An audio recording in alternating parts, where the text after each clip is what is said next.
أعوذ بالله من الشيطان الرجيم. بسم الله الرحمن الرحيم.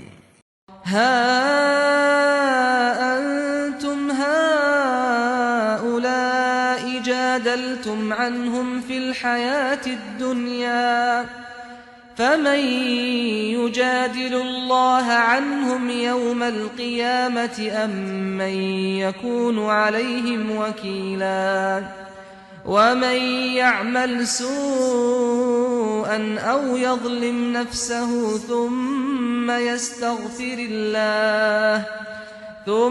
يستغفر الله يجد الله غفورا رحيما ومن يكسب إثما فإنما يكسبه على نفسه وكان الله عليما حكيما ومن يكسب خطيئة أو إثما ثم يرم به بريئا فقد احتمل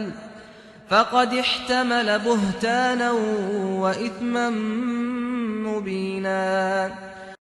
یہ تم ہو کہ دنیا کی زندگی میں تو ان مجرموں کی طرف سے تم نے جھگڑا کر لیا، لیکن قیامت کے دن کون ان کی طرف سے اللہ سے جھگڑا کرے گا یا کون ان کا ذمہ دار بنے گا؟ ہاں، جو کسی برائی کا ارتکاب کرے یا اپنی جان پر ظلم ڈھائے پھر اللہ سے مغفرت چاہے تو وہ اللہ کو بخشنے والا اور بڑی شفقت کرنے والا پائے گا۔ اپنے گناہ دوسروں کو لگا کر یہ اپنے آپ کو بچانے کی کوشش کرتے ہیں۔ انہیں بتاؤ کہ جو برائی کماتا ہے تو اس کی اس کمائی کا وبال اسی پر آتا ہے، یہ اللہ کا قانون ہے اور اللہ علیم و حکیم ہے۔ انہیں بتاؤ کہ جو کسی غلطی یا گناہ کا ارتکاب کرتا ہے پھر اس کی تہمت کسی بے گناہ پر لگا دیتا ہے، اس نے تو ایک بڑے بہتان اور صریح گناہ کا بوجھ اپنے سر لے لیا ہے۔ It is you all who argued in favor of these wrongdoers in the life of this world, but who will argue in favor of them with God on the day of judgment, or who will be responsible for them?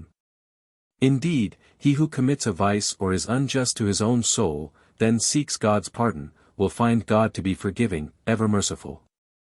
By ascribing their sins to others, they try to save themselves. Tell them he who commits an offense earns its punishment for his own self. This is the law of God, and God is all-knowing, wise.